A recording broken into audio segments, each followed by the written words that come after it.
بسم الله الرحمن الرحيم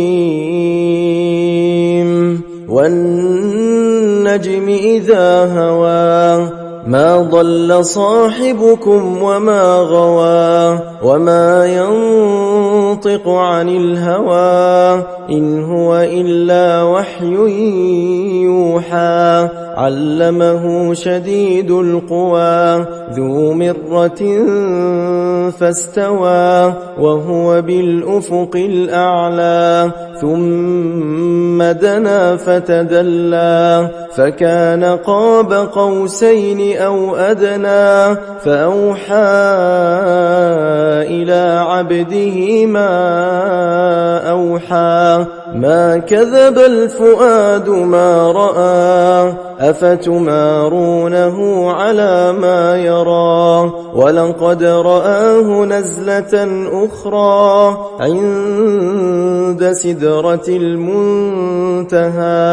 عندها جنة المأوى إذ يغشى السدرة ما يغشى ما زاغ البصر وما طغى لقد رأى من آيات ربه الكبرى أفرأيتم اللات والعزى ومناة الثالثة الأخرى ألكم الذكر وله الأنثى تلك إذا قسمة ضيزى إن هي إلا أسماء سميتموها أنتم وآباؤكم ما أنزل الله بها من سلطان إن يتبعون إلا الظن وما تهوى الأنفس ولقد جاءهم من ربهم الهدى أم للإنسان ما تمنى فلله الآخرة والأولى وكم من ملك في السماوات لا تغني شفاعتهم شيئا إلا من بعد أن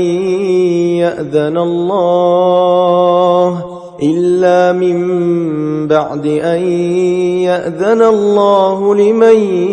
يشاء ويرضى إن الذين لا يؤمنون بالآخرة ليسمون الملائكة تسمية الأنثى وما لهم به من علم إن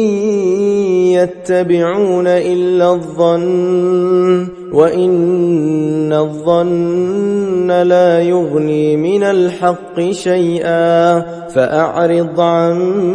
من تولى عن ذكرنا ولم يرد إلا الحياة الدنيا ذلك مبلغهم من العلم إن ربك هو أعلم بمن ضل عن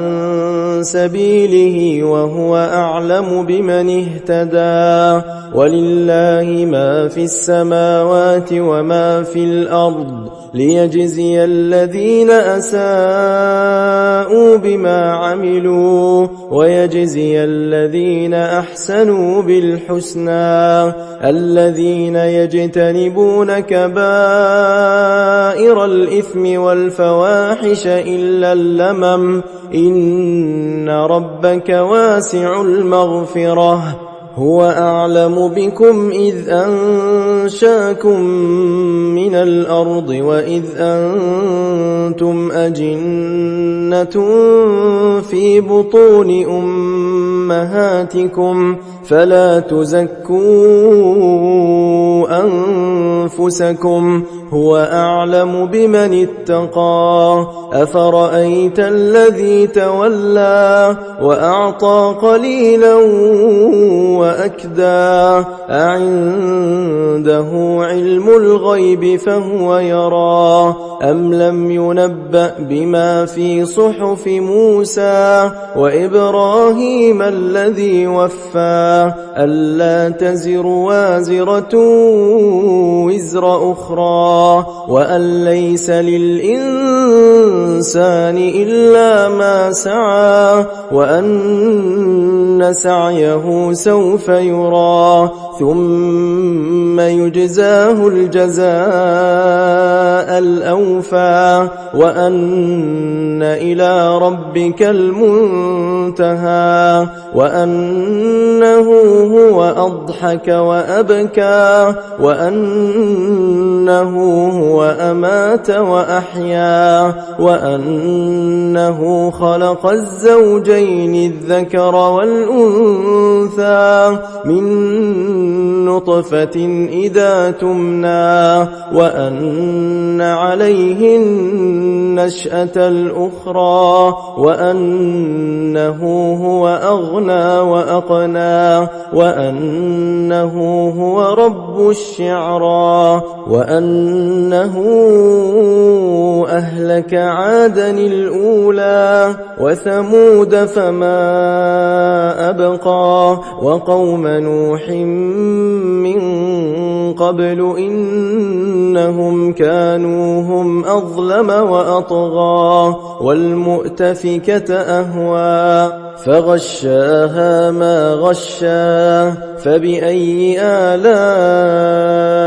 رَبِّكَ تَتَمَارَىٰ هَٰذَا نَذِيرٌ مِّنَ النُّذُرِ الْأُولَىٰ أَزِفَتِ الْآزِفَةُ لَيْسَ لَهَا مِن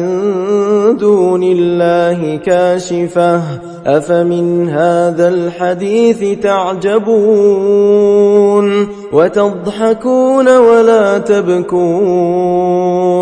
وَأَنتُمْ سَامِدُونَ فَاسْجُدُوا لِلَّهِ وَاعْبُدُوا